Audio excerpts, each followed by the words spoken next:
Hello, dear friends. Welcome to Guruji English classes. How are you? Hope you are doing well. Awesome. So, yesterday we practiced. एक किसान परिवार है और वो बातचीत करते हैं। बहुत सारे सेंटेंसेस हैं और एक लड़की है रितु, उसका भाई है, परिवार है। सो किस तरीके से वो बात कर रहे हैं इंग्लिश में, दैट्स व्हाट वी प्रैक्टिस्ड। यही प्रैक्टिस किया था हमने। That's what we practised yesterday.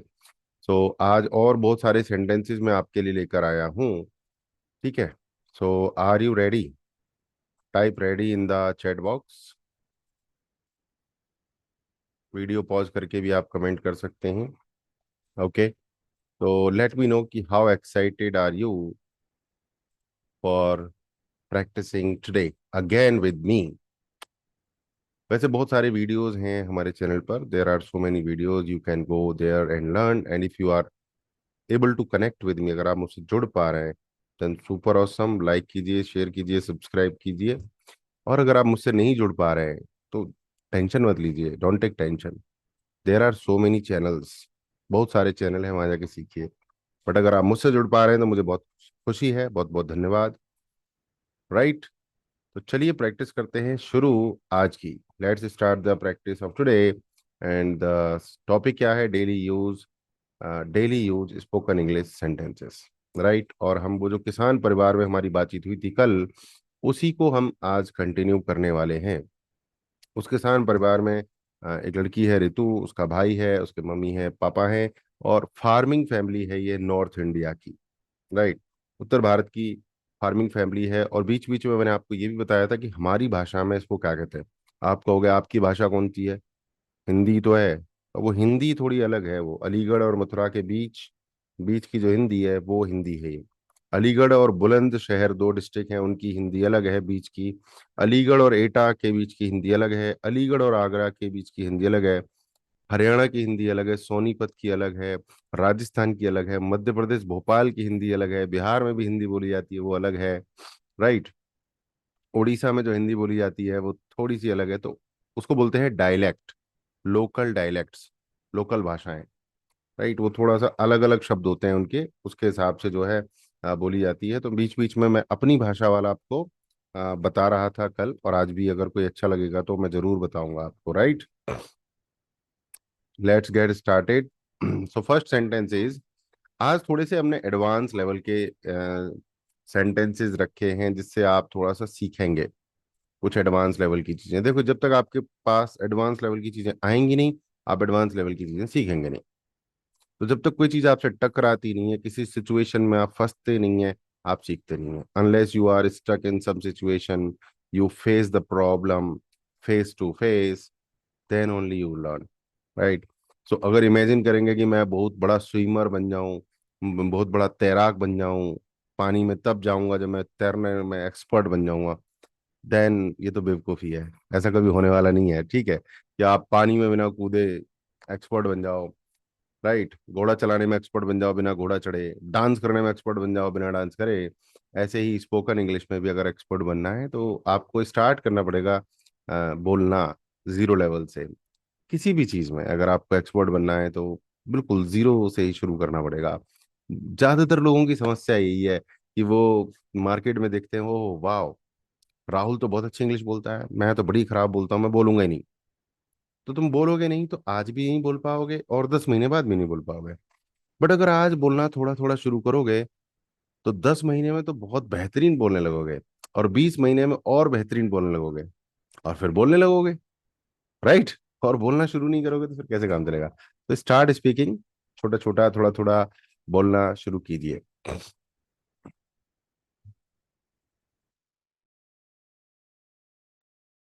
आज का पहला सेंटेंस है दोस्तों, ऋतु। उसका भाई होगा, मम्मी होगी, पापा होंगे। ये आप सेंटेंस से अंदाजा लगा सकते हो कि ऋतु का भाई है, पापा है, मम्मी है। वो आपको लगाना है अंदाज, यू हैव टू गैस, अंदाज लगाना है। Ritu, please ensure that all the livestock are fed. Please ensure that all the livestock are fed and watered before you join us for breakfast. Ritu, नाश्ता करने से पहले पक्का करो कि सारे जानवरों को भोजन मिल जाए और पानी मिल जाए, मतलब उनको खुराक मिल जाए अपनी और पानी मिल जाए। लाइव स्टॉक, लाइव स्टॉक क्या होता है? What is live stock? ये समझने की कोशिश आप करेंगे या मैं ही बता दूं? चलो फिर मैं ही बता देता हूँ। व्हाट इज लाइव स्टॉक, मैं गूगल से पूछता हूँ। मुझे तो पता है, मतलब यार इतना अनपढ़ थोड़ी हूँ यार, मैं जब इंग्लिश पढ़ाने बैठा हूँ, मतलब कोई चीज नहीं पता होती तो गूगल कर लेता हूँ, आपसे कह देता हूँ मुझे पता है, ठीक है, ट्राई टू अंडरस्टैंड। तो लाइव, लाइव मीन्स क्या होता है? लाइव मीन्स देखो, आप गूगल से पूछेंगे ना तो वो ऐसे नहीं समझा पाएगा जैसे मैं समझा रहा हूँ आपको। लाइव, लाइव मीन्स जीवंत, जीता हुआ। तो हमारे घर में दो स्टॉक होते हैं। एक ये माइक है, तो ये क्या जीवित है? क्या ये लाइव है? नहीं। क्या मैं लाइव हूं? यस, मैं जीवंत हूं, लाइव हूं। स्टॉक ये भी है हमारे घर में कि ये हमारे घर में सामान है तो स्टॉक है ये। मैं भी अपने घर में सामान हूं तो मैं स्टॉक हूँ, राइट। बट हम लोग इंसान है, हम तो अपने आप को स्टॉक नहीं समझते ना, हम तो इंसान समझते हैं। तो जो भी चीजें हमारे घर में जीवित हैं उनको बोलते हैं लाइव स्टॉक।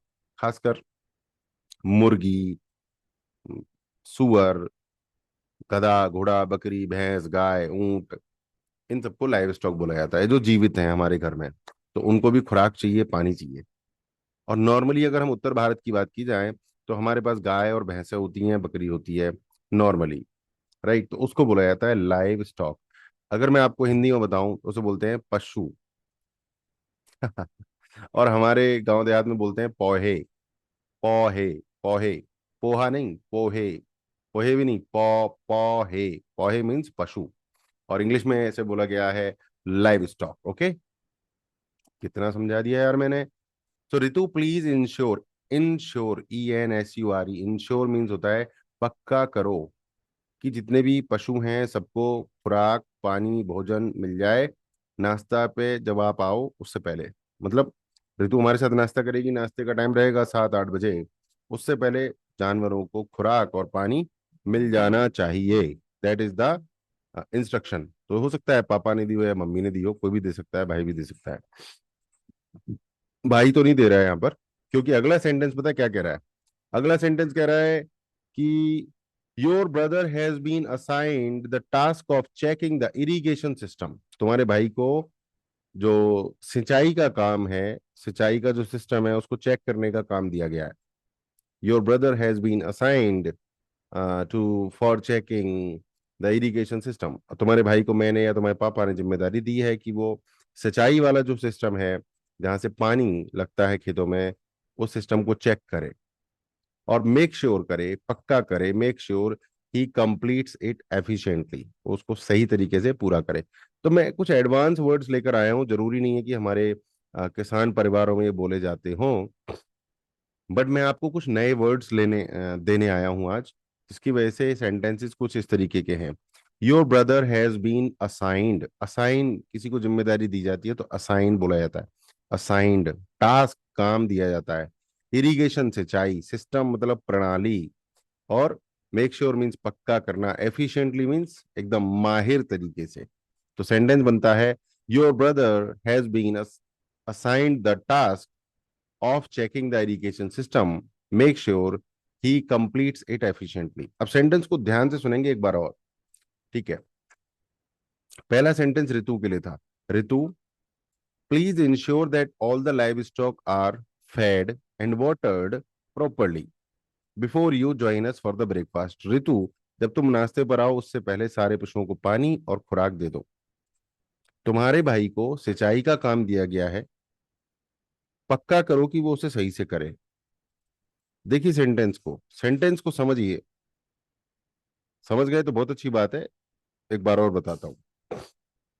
उसकी मम्मी, ऋतु की मम्मी ऋतु से बोल रही है, ऋतु पशुओं को खुराक खिला दो, पानी पिला दो नाश्ता करने से पहले, और पक्का करो कि तुम्हारा भाई सिंचाई का काम ठीक से करे। यानी भाई के सुपरविजन का, सुपरवाइजर का काम बहन को दिया गया है। क्योंकि कल मैंने बताया था आपको कि जो भाई है वो छोटा है 3 साल, और बहन जो है वो लगभग 18-19 साल की है। तो बहन ज्यादा समझदार है तो भाई को वो सुपरवाइज कर सकती है। Okay. So Ritu, please ensure that all the livestock are fed and watered before you join us for the breakfast. Your brother has been assigned the task of irrigation system, make sure he completes it efficiently. है कोई और ऐसा channel जहां पर इतना बढ़िया से समझाया जाए और प्रैक्टिस करवाई जाए स्पोकन इंग्लिश की? है कोई? कमेंट करके मुझे जरूर बताना। ठीक है। ब्रेकफास्ट के टाइम पर कुछ सेंटेंसेस बोलेंगे अपन लोग। Could you assist?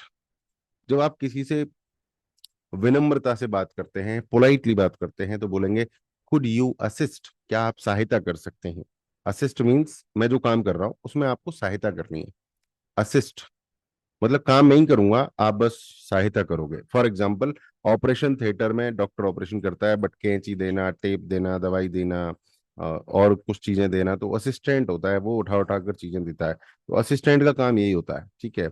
मेन काम करने वाला ही करता है। तो सेंटेंस इस तरीके से जा रहा है, could you assist in preparing a nutritious breakfast? Ritu की माँ ऋतु से बोल रही है कि क्या तुम मेरी हेल्प कर सकती हो एक बेहतरीन न्यूट्रिशियस, न्यूट्रिशियस का मतलब होता है पोषक, ब्रेकफास्ट माने नाश्ता। ब्रेकफास्ट मीन्स होता है सुबह का भोजन। ब्रेकफास्ट मीन्स नाश्ता नहीं होता, ये मैं आज क्लियर कर दूं। ब्रेकफास्ट मीन्स होता है सुबह का भोजन। नाश्ता मीन्स होता है हमारे उत्तर भारत में स्नैक्स, हल्का फुल्का कुछ खाना है, दैट इज कॉल्ड नाश्ता। नाश्ता कर लीजिए, नाश्ता कर लीजिए मतलब have snacks, starters, that is called नाश्ता। और ब्रेकफास्ट मीन्स होता है सुबह का भोजन। सो बहुत बड़ा फर्क है। हम ब्रेकफास्ट को समझते हैं, हम हमें हमारे दिमाग में घुसा हुआ है, पता नहीं कैसे, कि ब्रेकफास्ट मीन्स होता है हल्का फुल्का ब्रेकफास्ट। ब्रेकफास्ट कर लीजिए, ब्रेकफास्ट कर लीजिए, हल्का फुल्का। जबकि ब्रेकफास्ट होता है सुपर हैवी, सुबह का भोजन ठोक के खाना चाहिए एकदम, वो होता है ब्रेकफास्ट।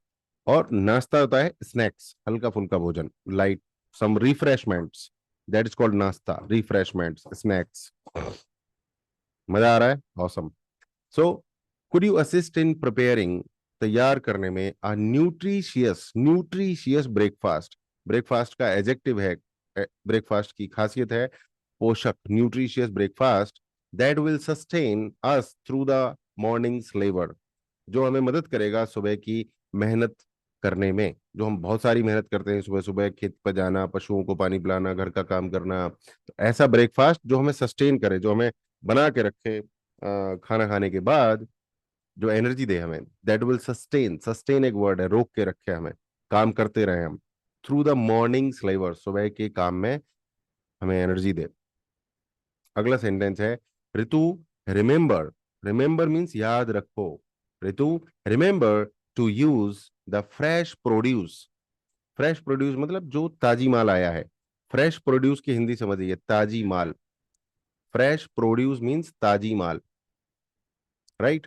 तो Ritu remember to use the fresh produce from the garden, जो गार्डन से ताजी माल आया है, from the garden. To enhance, enhance means बेहतर करना, बढ़ाना किसी चीज को, पावरफुल करना। To enhance the flavours of our meal, जो हमारे भोजन का फ्लेवर है, सुगंध है, जो उसका स्वाद है, सुगंध है, एरोमा है, उसको बढ़ाने के लिए गार्डन से जो फ्रेश प्रोड्यूस आया है वो इस्तेमाल करो। इंग्लिश में क्या सेंटेंस है? Ritu remember to use the fresh produce from the garden to enhance the flavours of the meal, right? Practice कीजिए बार बार, मजा आएगा आपको। बार बार प्रैक्टिस करेंगे तो मजा आएगा, उसी को बोलते हैं रियाज कीजिए। इंग्लिश देखिए, सिंगर्स रियाज करते हैं, जिम में दबा के प्रैक्टिस की जाती है, स्पोकन इंग्लिश की भी प्रैक्टिस की जाती है, क्रिकेट की भी प्रैक्टिस की जाती है, हर चीज की प्रैक्टिस और ट्रेनिंग होती है। तो बिना प्रैक्टिस और ट्रेनिंग के कोई चमत्कार नहीं होने वाला है। Do it. ओके, चलिए आगे बढ़ते हैं। Fifth sentence of the day, it is crucial. तो क्रूशियल एक वर्ड है, CRUCIAL। क्रूशियल मीन्स होता है इंपॉर्टेंट, जरूरी, आवश्यक, क्रांतिकारी। It is crucial that we cultivate the soil. Cultivate means होता है, कल्टीवेट द सॉइल मीन्स होता है खेत जोतना, मिट्टी को उलट पुलट करना। ट्रैक्टर के पीछे लगे होते हैं कल्टीवेटर। पहले हल होता था, जिसे बैल खींचते थे, अभी ट्रैक्टर के पीछे कल्टीवेटर होता है। अब रूटावेटर भी आ गया है, तो वो खींचते हैं, मिट्टी को उलट पुलट हो जाती है, that is called cultivate the soil. Thoroughly, thoroughly, THOROUGHLY, thoroughly means होता है कायदे से, पूरी तरह से मिट्टी को उलट पुलट कर दें, टू इंश्योर, जिससे कि पक्का हो सके, टू इंश्योर, ऑप्टिमल मतलब बेहतरीन, ग्रोथ मीन्स उपज, ऑफ द क्रॉप्स फसल की, मतलब मिट्टी को सही से उलट पुलट करना है जिससे कि फसल की जो उपज है बेहतरीन हो सके। Now repeat the sentence in English. It is crucial that we cultivate the soil thoroughly to ensure optimal growth of the crops. मजा आया? सीखने को मिला बहुत कुछ। कितने सारे शब्द आप सीख रहे हो। अगर आप चाहो तो आज जितने भी शब्द आपने सीखे हैं इस वीडियो से, उनकी एक लिस्ट बनाइए और मुझे व्हाट्सएप कीजिए। व्हाट्सएप नंबर डिस्क्रिप्शन में मिल जाएगा आपको। व्हाट्सएप कीजिए, मुझे बड़ा अच्छा लगेगा। Okay, and I will check it, I will reply. Next sentence is your brother needs to calibrate the fertiliser dispenser, ensure he follows the guidelines precisely. फिर से बहन को बोला जा रहा है कि तुम्हारे भाई को एक काम दिया गया है, तुम ध्यान रखो कि वो सही से करे। क्या काम दिया गया है? Your brother needs to calibrate the fertiliser dispenser. Fertiliser होता है खाद, जो खेत के लिए जरूरी होता है। डिस्पेंसर, जिसमें से वो खाद निकलेगा, स्प्रे, स्प्रे टाइप की होती है। तो वो सही से काम नहीं कर रही है। कभी इधर स्प्रे करता है, कभी इधर, कभी उधर, कभी पतली धार, कभी मोटी धार, बट उसमें से प्रॉपर स्प्रे निकलना चाहिए। तो उसको कैलिब्रेट करना है, उसको सेट करने को कैलिब्रेट कहते हैं। घुमा फिरा के कैलिब्रेट किया जाता है तो वो चीज सेट हो जाती है। जैसे पहले हमारे घर रेडियो होते थे, उसको भी कैलिब्रेट किया जाता था। तो चीजें कैलिब्रेट की जाती हैं, जो कि कई चीजें सेट की जाती हैं तो कैलिब्रेट, जिससे कि वो सही परफॉर्मेंस देने लगे। That is called calibrate, CALIBRATE, calibrate. Your brother needs to calibrate the fertiliser dispenser, ensure he follows the guidelines precisely. Guidelines मैंने करने का जो तरीका है, जो निर्देश है वो दिए गए हैं, गाइडलाइंस। और प्रिसाइजली मतलब जैसे के तैसे, जैसे बताया गया बिल्कुल वैसे ही करे, कोई डिविएशन नहीं होना चाहिए। डिविएशन मतलब उनसे अलग कोई तरीका ना अपनाया जाए। Your brother needs to calibrate the fertiliser dispenser, ensure he follows the guidelines precisely. Next sentence, Ritu, सारा जिम्मेदारी ऋतु के ऊपर है, क्योंकि ऋतु इस लेसन की जो है मेन पात्र है, मुख्य पात्र, मेन लीड है। Ritu assist the crop rotation planning, crop rotation planning. फसल कभी आलू करेंगे, कभी गेहूं करेंगे, कभी धान करेंगे, कभी और कोई फसल करेंगे, तो इसको बोलते हैं क्रॉप रोटेशन प्लानिंग। ये जरूरी है। It is essential, it is essential for maintaining, बनाए रखने के लिए, सॉइल फर्टिलिटी, जो हमारी मृदा होती है, मिट्टी, वो उपजाऊ बनी रहे। तो एक ही फसल को अगर बार बार उगाएंगे तो उसकी उपजाऊ, जो फर्टिलिटी है, जो उपजाऊपन है फसल, भूमि, मृदा का, वो खत्म हो जाता है। तो इसलिए क्रॉप रोटेशन बहुत जरूरी है। स्पोकन इंग्लिश के अलावा देखिए, आपको खेती बाड़ी भी सिखा दी मैंने, और कितनी बड़ी बात बता दी। So Ritu assist with the crop rotation planning, मदद करो क्रॉप रोटेशन प्लानिंग करने में। It is essential, it is important, it is crucial, essential, important, crucial for maintaining soil fertility, भूमि का उपजाऊपन बनाने के लिए जरूरी है। We must meticulously monitor the weather forecast to plan our farming activities accordingly.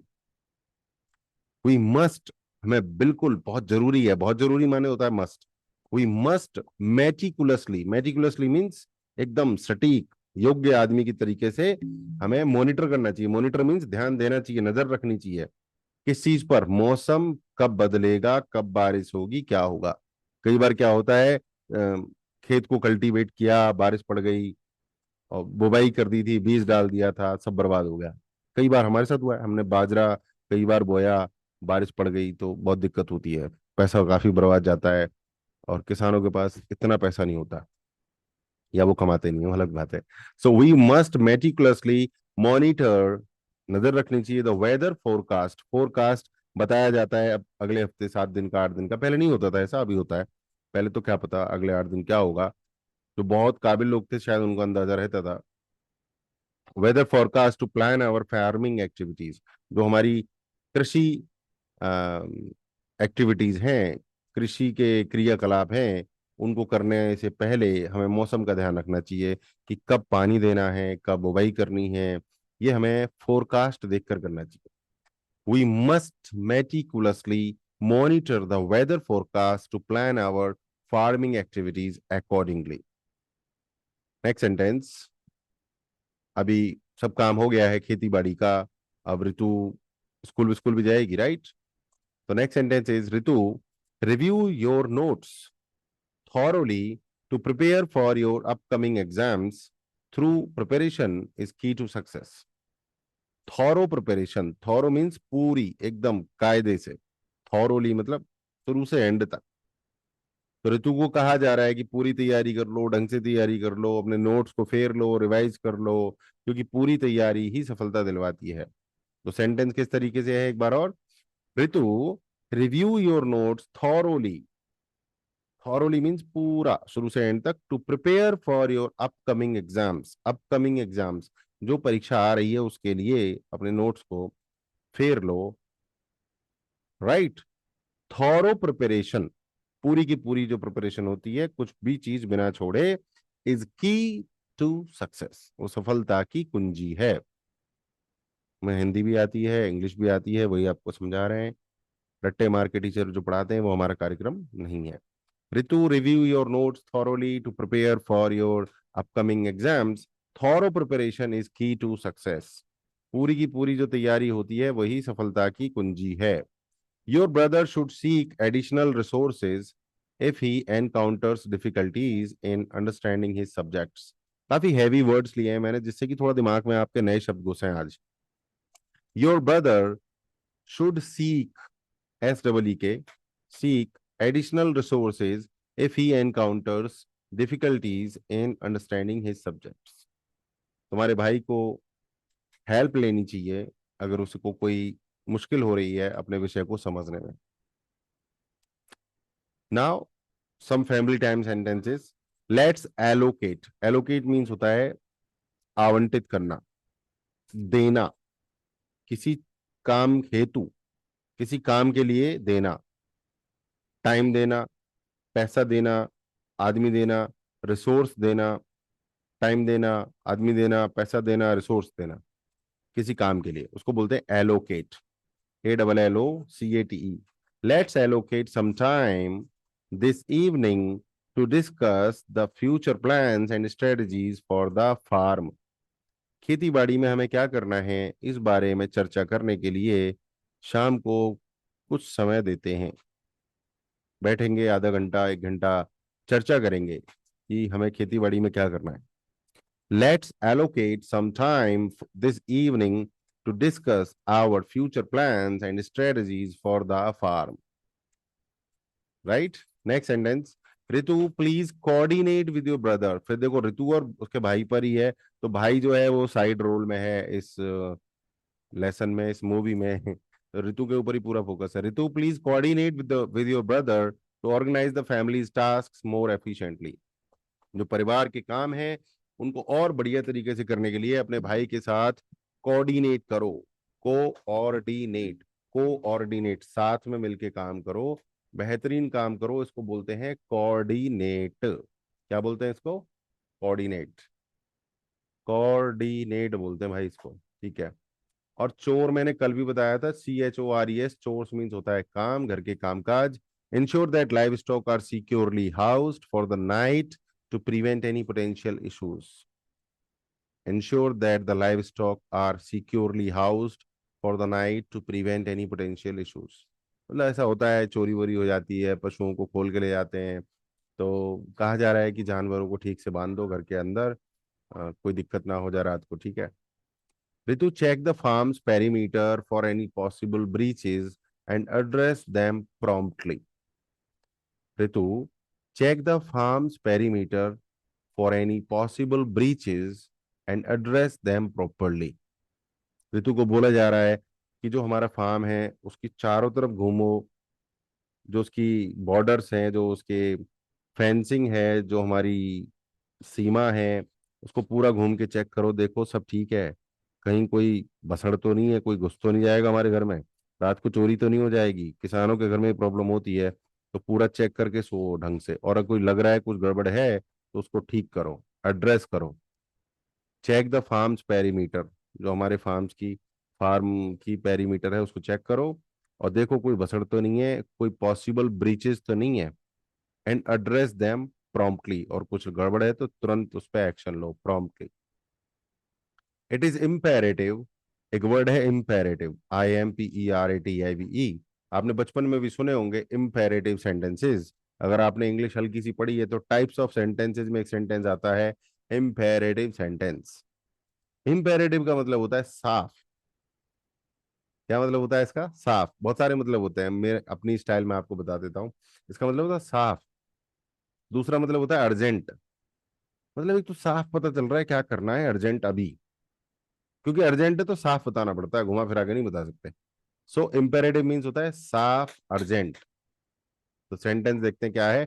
It is imperative, it is imperative, it is imperative, ये साफ है और अर्जेंट है। अगर कोई कह रहा है इट इज इम्पेरेटिव, मतलब ये साफ है और अर्जेंट है। It is imperative that you both adhere. Adhere का मतलब क्या होता है? अडेयर मतलब ADHERE। अडेयर मीन्स होता है जुड़ के चलना, जुड़ना। उसमें कहा जा रहा है कि ये साफ है कि तुम दोनों अडेयर करो, मतलब जुड़ो, कंसिस्टेंट बेड टाइम के साथ जुड़ो, यानी जो कंसिस्टेंट नियमित सोने का जो समय है उसके साथ अडेयर करो। अडेयर मतलब जुड़ के चलो, जुड़ के चलो मतलब फॉलो करो उस नियम और कानून को कि तुमको टाइम पर सोना ही सोना है। To ensure adequate adequate rest, to ensure adequate rest, जिससे कि तुम्हें पूरा, पर्याप्त, एडिक्वेट, इनफ आराम मिल सके for the next days activities. अगर रात को लेट तक जगोगे, एनर्जी नहीं होगी, नींद पूरी नहीं होगी, तो फिर कल कैसे काम करोगे? कल बेहतर काम करना है तो आज टाइम पर सोना होगा, प्रॉपर नींद लेनी होगी। So that is the sentence. It is imperative that you both are adhere. Imperative देख रहे हो, साफ है और अर्जेंट है, टाइम से सो जाओ। It is imperative that you both adhere to consistent bedtime to ensure adequate rest for the next day's activities. Next sentence is Ritu, don't forget to review your assignments before you sleep to avoid last minute cramming. मतलब ऋतु, भूलना नहीं, to review your assignments, अपने assignments को check करना भूलना नहीं। कहीं ऐसा ना हो कि तुम लास्ट, बिल्कुल एंड में लास्ट मिनट पे क्रैमिंग, CRAMMING, रट्टा मार रही हो। राइट दोस्तों? तो बहुत सारे सेंटेंसेस हो गए आज, बहुत सारी एक्सप्लेनेशन हो गई आज। We have done a lot of study, we have learned so many new sentences today. I want you to make a list of all the new words you have learned today and send that list on my WhatsApp by taking photo. Diary में list बनाओ उन सारे शब्दों की जो आज नए बोले मैंने, आपको आपने नए सुने पहली बार, और उनका फोटो खींच के मुझे व्हाट्सएप कीजिए, मैं रिप्लाई करूंगा। आई विल अप्रिशिएट, तारीफ करूंगा मैं, बनता है तारीफ करना। राइट? और अब हम अपने जो हमारे रेगुलर स्टूडेंट्स हैं जूम पर, उनके साथ डिस्कशन करेंगे। यूट्यूब पर जो लाइव है वो बंद हो रहा है। तो थैंक यू वेरी मच। बाकी अब जो हमारे साथ जुड़े हुए हैं लोग, उनके साथ हम डिस्कशन चालू करते हैं। Thank you. सब्सक्राइब कर लीजिए अगर आप पहली बार आए हैं, और बेल बटन पर क्लिक कर दीजिए।